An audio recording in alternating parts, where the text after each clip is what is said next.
Back in the days before YouTube playthroughs and downloadable demos, every video game was just an expensive mystery wrapped in an attractive cover. Unless you had a copy of the latest Nintendo Power, gamers had nothing to base a potential purchase on other than a couple of tiny screenshots and some box art. Even then, there was still a chance you'd return home with an incredibly disappointing hunk of plastic hidden beneath truly misleading cover art. Get ready to relive the trauma of childhood disappointment with some of the most deceptive video game covers of all time. Odama. One glance at the giant samurai face in the clouds and that army of warriors bursting through the shattered wooden gate, and it's pretty clear that Odama is a game about warring villages in feudal Japan. What you'd never suspect is that Odama is actually a pinball game. Aside from the enormous boulder crashing through a castle wall, nothing about this cover art really screams pinball. Unless, of course, that giant bald-headed spider demon off to the left is shouting tilt, but we can't hear him over how loud the rest of this busy and misleading artwork is. Metal Gear Solid 2: Sons of Liberty. Arguably one of the finest stealth games of all time, Sons of Liberty helped make the PS2 a must-have console. At first glance, the game's cover isn't anything particularly out of the ordinary. Like many of the other games in the series, it depicts the series' protagonist, Solid Snake, in a Japanese art style. So far, so solid. What players weren't expecting, however, was to find themselves at the mercy of gaming history's most audacious bait-and-switch. Despite a marketing campaign filled with trailers, and even a demo in which Snake was portrayed as the game's protagonist, Snake wasn't the lead character after all. It was an entirely new character named Raiden. Hideo Kojima had lied, the trailers had lied, and the cover had most certainly lied. People took it about as well as you'd expect. Snake, respond! Snake! Snake! The Orange Box. As far as good games wrapped in boring covers go, the Orange Box is the all-time champ. The compilation actually contains some of the most popular and successful Valve titles ever released: Half-Life 2, Team Fortress 2, and Portal. But you wouldn't know any of those gems were worth playing just by looking at the box. To the uninitiated, the game's cover depicts some random nerd, instructions about how to avoid going into the wrong bathroom, and a berserk garbage man. It's like a greatest hits album from a band you've never heard of. In other words, if you aren't already familiar with the Valve hits compiled in this collection, chances are you'd have skipped over it faster than you could say the cake is a lie. Dragon's Lair. The legendary Dragon's Lair arcade game gave players a unique animated gaming experience backed by Laserdisc, mastered only by those with lightning-fast reflexes and a wicked memory. No,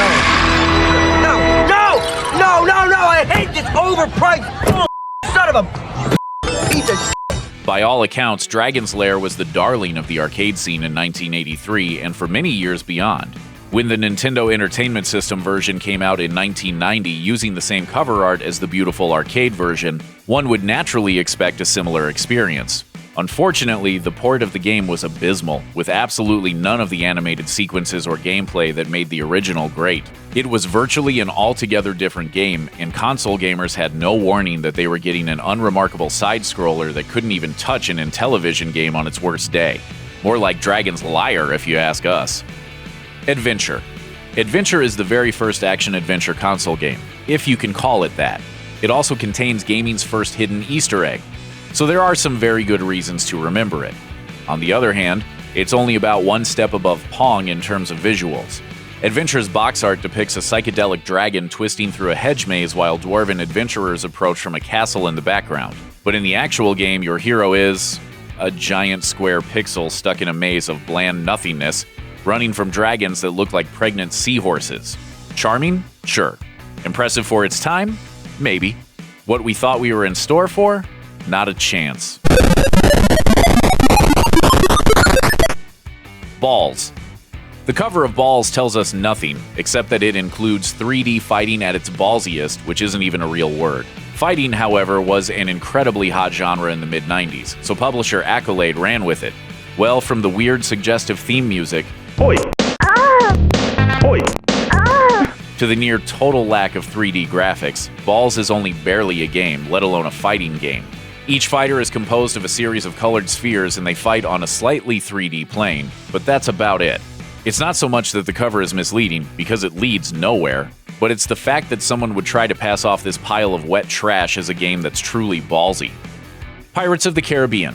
Back in 2003, Bethesda released a PC tie-in to one of the year's most popular films, Pirates of the Caribbean.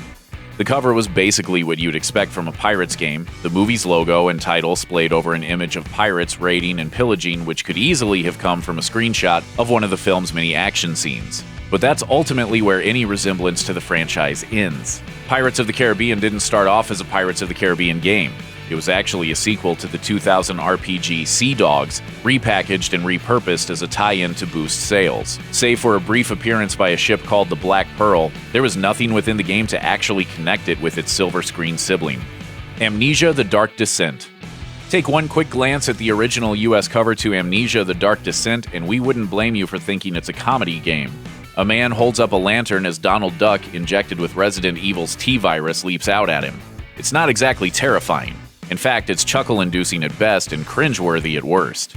Amnesia itself, on the other hand, is terrifying. In fact, it's so utterly downright fist-in-mouth unpleasant that Eurogamer made a case for it being one of the most influential horror games of the decade. Amnesia is a game that many people in their right minds are probably incapable of playing for more than 10 minutes. The game this cover was made for, on the other hand, would probably have most gamers laughing themselves to an early grave. Phalanx. Despite what the cover of Phalanx might imply, it is in no way about an elderly hillbilly playing banjo songs about outer space battles, even though that premise sounds like the best genre-bending shooter of all time. One day, someone will make that game, call it Grandpa Banjo's 10th Dimension Tales, and the circle will be complete. For now, Phalanx remains a fairly standard side-scrolling space shooter. The game's developers intentionally chose a nonsensical photo for its cover in order to separate themselves from other similar titles in the genre. Ultimately, though, this bizarre box art backfired. It ended up driving potential players away. Home Improvement: Power Tool Pursuit. Most of us can agree that unless Tim Allen is playing Buzz Lightyear, we don't care about what he's doing. So whoever decided to slap a generic Home Improvement stock photo on the cover of its tie-in video game wasn't exactly reading the room. Would kids see a picture of Tim Allen and get excited?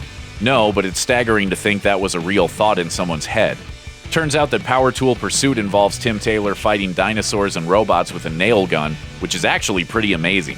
It even feels a bit like a LucasArts game, but the fact that some executive tried to sell this underrated gem with Tim Allen's boring mug is a historic tragedy. Thanks for watching. Click the grunge icon to subscribe to our YouTube channel, plus check out all this cool stuff we know you'll love too.